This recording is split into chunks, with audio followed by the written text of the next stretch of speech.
Hola, ¿qué tal? Bienvenidos a la Cova. Hoy voy a hablar de un ensayo del que había leído fragmentos y hace muy poco leí el texto completo. El libro se llama Voces de Chernóbil y es de la escritora bielorrusa Svetlana Alexievich. Yo leí la versión digital de bolsillo, que es de Penguin, pero creo que la versión en papel tiene alrededor de unas 400 páginas, más o menos. La autora es periodista, historiadora y escritora y en 2015 ganó el Nobel. Este libro es de no ficción y es un texto polifónico donde vamos a ver distintas voces que nos hablan del desastre de Chernóbil. Pero bueno, antes de empezar, me gustaría hablar brevemente del contexto histórico.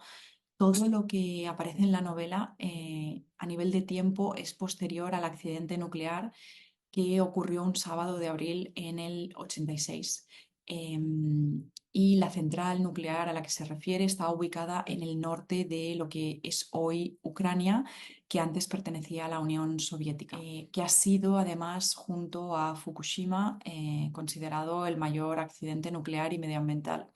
Entonces, lo que hace Alexiovich es que junta una variedad enorme de voces. Conocemos a bomberos, médicos, viudas, profesoras, físicos, cazadores, campesinos.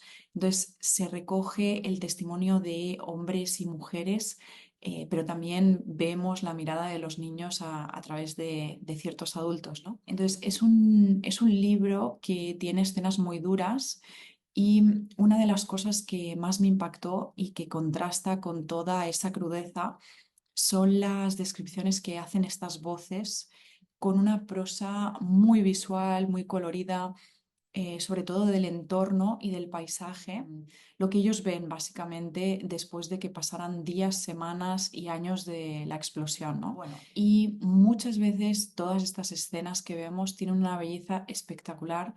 Los campos estaban cubiertos, por ejemplo, de una capa brillante, el cielo estaba más azul que nunca. Y claro, nosotros como lectores vamos a estar leyendo y sabiendo que los niveles de radiación ya estaban muy por encima de lo que se consideraba no solo saludable, sino letal a corto plazo. Sumado a esto está todo el tema del gobierno, ¿no? Cómo las instituciones públicas del país hicieron campaña para que no cundiera el pánico, para que la gente estuviera tranquila, generando una especie de discurso de la negación y también de alguna forma de sumisión por la patria a la que ya estaban un poco acostumbrados por el contexto histórico, ¿no? Y a todo esto, una de las temáticas y una de las cosas que más me gusta es cómo podemos ver muy fácilmente esta invisibilidad de la violencia, ¿no?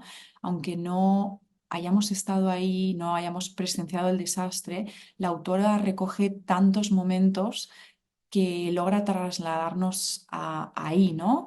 Y es cierto que nadie es capaz de entender qué pasaba exactamente y aunque hubiera cosas muy técnicas y que hacían referencia a la física, a la química, lo que se narra es totalmente mundano, ¿no? Por ejemplo, vemos cómo la gente deja de tomar leche porque deja de ser bebible, cómo los campesinos ya no pueden labrar el campo en el que viven, en el que trabajan, ¿no? Empatizamos con todas esas voces y sobre el hecho de que ese veneno que los está matando no se puede ver, no se puede tocar ni oler, pero los efectos ya estaban sucediendo, ¿no? También vemos cómo la ciencia está muy sometida a la política y a las ideas de ese momento, ¿no? Entonces, dentro de las temáticas que recorre el texto, una de ellas es la pérdida humana, ¿no? Cómo las familias ven la transformación y deformación de los cuerpos de sus seres queridos y esa muerte lenta en vida. Luego también cómo las relaciones y la naturaleza humana también empiezan a mutar. Hay gente que quiere irse, otros quedarse. Vemos el arraigo por el lugar de origen, ese vivir con miedo todo el tiempo, cómo el entorno rural y la naturaleza, que es el lugar al fin y al cabo donde ellos viven y estaba su hogar, se convierten en el enemigo. el espacio de donde salen los alimentos es tóxico, pero no hay nada tangible, es una guerra silenciosa que los va matando. Por eso entramos de lleno con los testimonios a ese bucle de confusión donde todo está envenenado, el agua, la comida, la ropa, las paredes, el suelo, todo, absolutamente todo tiene que ser sepultado bajo tierra, entre ellos también, por ejemplo, los animales, y ese es otro tema que está muy presente en el texto, cómo muchas familias se fueron dejando a sus mascotas que esperaban ese regreso de los humanos y cómo otros animales dejaron de estar presentes durante muchos años, como los pájaros, o ante la falta de alimentos, cómo se comían unos a otros, ¿no? O cómo los cazadores también los exterminaban para evitar que la radiación estuviera en circulación y cómo con el tiempo muchos animales, por ejemplo, dejaron de reconocer al hombre, ¿no? En esos lugares donde quedaron totalmente desiertos. Para mí, una de las cosas más interesantes que hace este libro es la reflexión, no de cómo un accidente humano puede afectar, sino todas esas aristas de la complejidad humana que aparecen de pronto, ¿no? Al tiempo que la radiación está en circulación en ese espacio. De alguna manera, con este texto presenciamos cómo ciertas cualidades, como serían pues, la bondad, el patriotismo, la empatía, se van deformando, pero también cómo las ganas de vivir y de sobrevivir, sobre todo, siempre están ahí frescas generación tras generación. Todas estas voces dicen que no era una guerra lo que estaban viviendo, sino algo peor, porque el imaginario de una guerra, al fin y al cabo, lo tenemos todos, ¿no? De alguna forma, a través de los medios de comunicación, las películas, pero Chernóbil fue algo completamente nuevo que se escapaba de la mente humana, ¿no? Los niños, por ejemplo, nacían y crecían con la muerte muy presente. Es un texto que he disfrutado mucho por el abanico amplio de voces que encontramos y a pesar de que han pasado años desde que fue escrito y publicado, es muy actual ya que estamos ante una crisis medioambiental de otro orden, pero que parece por momentos que replica esa invisibilidad, ¿no? Y que para muchos parece que no está, ¿no?